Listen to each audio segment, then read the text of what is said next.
Hi everyone. போன வீடியோக்கு முந்தின வீடியோ பார்த்தீங்கன்னா 2K வியூஸ் போயிருந்துச்சு. லாஸ்ட் வீடியோ பார்த்தீங்கன்னா 200 வியூஸ் தான் போயிருந்தது. எதனாலன்னு அனலைஸ் பண்ணி பார்த்தா சப்ஸ்கிரைப் பண்ணாமையே 53% வந்து பார்த்துருக்காங்க. அதனால 288 மேலே சப்ஸ்கிரைபர் கவுண்ட் வந்து இன்க்ரீஸே ஆகலை. எல்லாம் ஃப்ராடு பசங்க சப்ஸ்கிரைப் பண்ணாமே வீடியோஸ் வந்து பார்த்துட்டு இருக்காங்க. சப்ஸ்கிரைப் பண்ணி பார்க்குறவங்களுக்கு ரொம்ப நன்றி. போன வீடியோக்கு முந்தின வீடியோவில் ஹேரோசரை போட்டு வீடியோ போட்டோம்.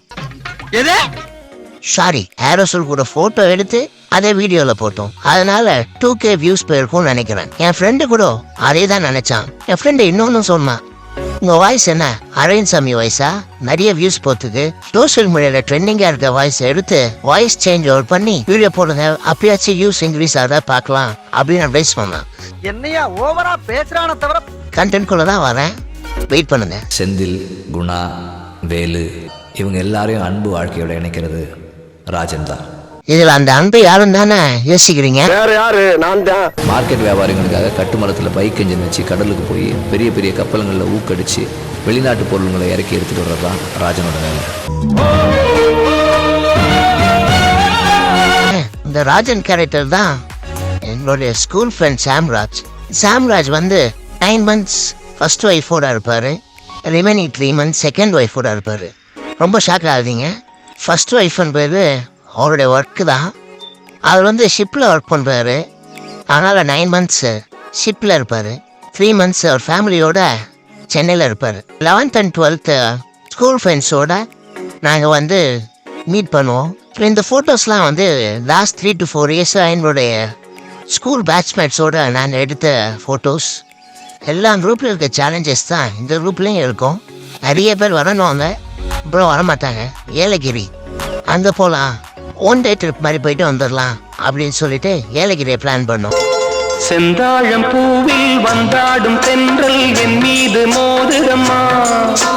இந்த பாட்டை போட்டு அப்படியே ஜாலியாக வண்டியை ஓட்டின்னு இந்த ட்ரிப்பை வந்து ஸ்டார்ட் பண்ணோம். இனிஷியலாக ஒரு 10 பேர் வரான்னு சொல்லியிருந்தாங்க. ஸோ ஏலகிரி கரெக்டாக இருக்கும் அப்படின்னு பிளான் பண்ணி இங்கே போகலான்னு டிசைட் பண்ணோம். வழக்கம் மாதிரி குறுக்கு இந்த கௌசிக் வந்தா. கௌசிக் யார்? அந்த கௌசிக் அப்படின்னு பார்த்தீங்கன்னா, கௌசிக் ஒவ்வொருத்தன் கண்ணுக்கும் ஒரு மாதிரி தெரிவார். ஒருத்தருக்கு ஆஃபீஸ் வேலை மாதிரி தெரிவார், இன்னொருத்தருக்கு ஏதாவது ஃபேமிலி எமர்ஜென்சியாக தெரிவார், இன்னொருத்தருக்கு அவருடைய கடையில் ஒர்க் பண்ணுற ஒரு ஸ்டாஃபாக தெரிவார். இந்த மாதிரி நிறைய கௌஷிக் வந்து வந்ததுனால ஒரு 4 பேர் வரமாட்டான்னு கம்பியை நீட்டிட்டானுங்க. அதுக்குள்ள சாமு ரொம்ப கோவப்பட்டு முருகர் மாதிரி கோச்சின்னு வேகமாக போயிட்டாரு.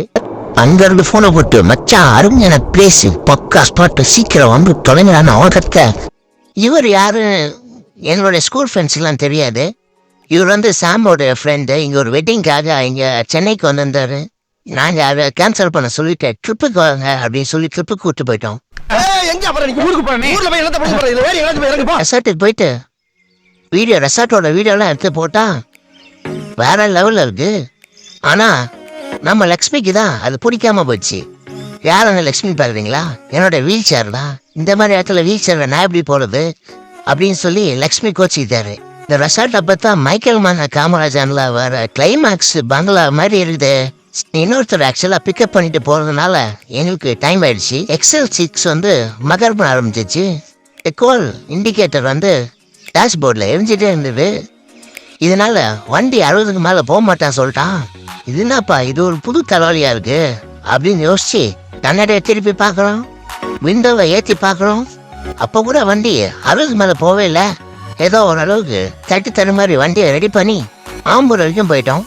போகிற வழியிலையா வயிறு கப்பாந்துச்சு. ஆம்பூரை பார்த்தோன்னே சரி ஆம்பூர்னால என்னது பிரியாணி தானே, அங்கே ஒரு ஸ்டாப்பை போட்டு பிரியாணியா லைட்டாக அப்படி டேஸ்ட் பண்ணிட்டு அங்கேருந்து கிளம்பணும். அதுக்கப்புறம் போகிறோம். காலையில் 10 மணிக்கு எடுத்த வண்டியை சாயங்காலம் 6 மணிக்கு தான் ஏலகிரியை போய் ரீச் பண்ணோம். 2 கிலோமீட்டர் சொல்லி மலை உச்சியில் போய் கடைசியில் ஒரு இடத்துல இந்த சாலக்குடியில் சொல்லி இந்த ரெசார்ட்டை புக் பண்ணி வச்சிருந்தாங்க. வண்டியை ஒரு வழியாக பார்க் பண்ணிட்டு அப்புறம் ரூமை போய் பார்த்தோம். சாம் வந்து 6 பேர் ரூமை வந்து புக் பண்ணி வச்சிருந்தாரு. ரூம் நல்லா சூப்பராக இருந்தது. டின்னரை லைட்டாக சாப்பிட்டுட்டு அது அவன் கேம்ப் ஃபயர் இருக்கு சொன்னாங்க. ஸோ அங்கேருந்து கேம்ப் ஃபயர் போனோம். ஃபயர் இங்கே பார்க்கும்போது பின்னாடி நம்ம செஃப் தாமு முத்து அவர்கள் அவர் அடுப்பை பற்ற வச்சுட்டாரு. எப்போவுமே எங்கே போனாலும் எல்லா ட்ரிப்புக்கும் அவர் ஃபிஷ்ஷு, சிக்கனு, ப்ரானு இதெல்லாம் வீட்டிலேருந்தே கொண்டு வந்துடுவார். மசாலாலாம் போட்டு இங்கே ஃப்ரை பண்ணி கொடுப்பாரு. வேறு லெவலில் இருந்தது. Dirty fish, chicken, prawn, fish finger அது இதுன்னு போட்டு பயங்கரமாக அசத்திட்டாரு. எங்களுக்கு இந்த வஞ்சர மீன் தான் ரொம்ப பிடிச்சிது எல்லாத்தோட.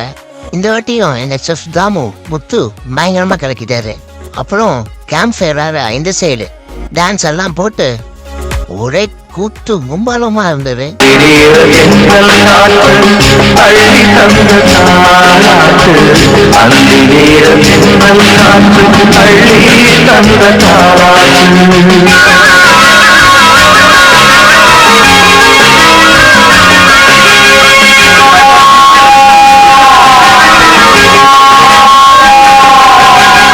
ஸ்கூல் டைமில் கூட இந்த ஆட்டம் போட்டுருக்க மாட்டோம். விடிய டான்ஸ் ஆடினோம்.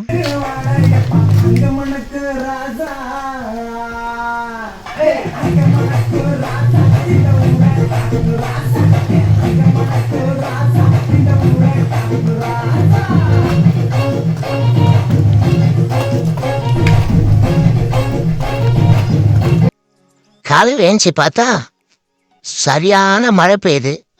எல்லா பிளானும் எங்களுக்கு ஸ்பாயில் ஆயிடுச்சு. நிறைய ஸ்பாட் யோசிச்சு வச்சோம். அங்கே போய் ஃபோட்டோலாம் எடுக்கலான்ட்டு ஸ்விம்மிங் பூல்லையும் குளிக்க முடியாமல் போயிடுச்சு. அதுக்கப்புறம் சரி வேறு வழியில் கிளம்பலாம் அப்படின்னு சொல்லிட்டு ரெசார்ட்டில் ஒரு ஃபோட்டோலாம் எடுத்துட்டு அப்புறம் காலையில் ரெசார்ட்டில் பிரேக்ஃபாஸ்ட்டை முடிச்சுட்டு வண்டி எடுத்துட்டு கிளம்பிட்டோம். கிளம்பி கீழே மழை இறங்கினா மழை இருந்தாலும் இந்த மழையில் ட்ரைவ் பண்ணதுக்கு ரொம்ப ஜாலியாகவே இருந்தது. 2 லைட்டை மட்டும் தெரிஞ்சுது. 2 சைடும் வாட்டர் பைக் வருது. நடுவில் பூந்து போயிடலான் தான் நாங்கள் நினச்சோம் அப்படின்னு கவுண்டமணி சொல்கிறார் பார்த்தீங்களா. அதே மாதிரி ஒரு இன்சிடெண்ட் எங்களுக்கும் நடக்க இருந்தது. நல்ல வேலை அதுலேருந்து நாங்கள் தப்பிச்சிட்டோம். இந்தாடும் பூவில் வந்தாடும் தென்றல் அப்படின்னு ஆரம்பித்த ட்ரிப்பு மழை வருது கூடிக்கொண்டு வா அப்படின்ற பாட்டில் இளையராஜா பாட்டிலேயே ஆரம்பிச்சு இளையராஜா பாட்டிலேயே முடிஞ்சது. இதுலேருந்து என்ன தெரியுது, எந்த ஒரு விஷயத்தையும் பிளான் பண்ணாம அது இப்படிதான் பிளான் பண்ணி பண்ணணும். ஆனால் ட்ரிப்பை மட்டும் பிளான் பண்ணாமல் போகணும், கண்டிப்பாக சக்ஸஸ் ஆகும். அப்புறம் நம்ம மும்பை நண்பரையும் ஸ்டேஷனில் எடுத்துன்னு போயிட்டு சென்ட் ஆஃப் பண்ணோம். தேங்க்யூ, பாய்.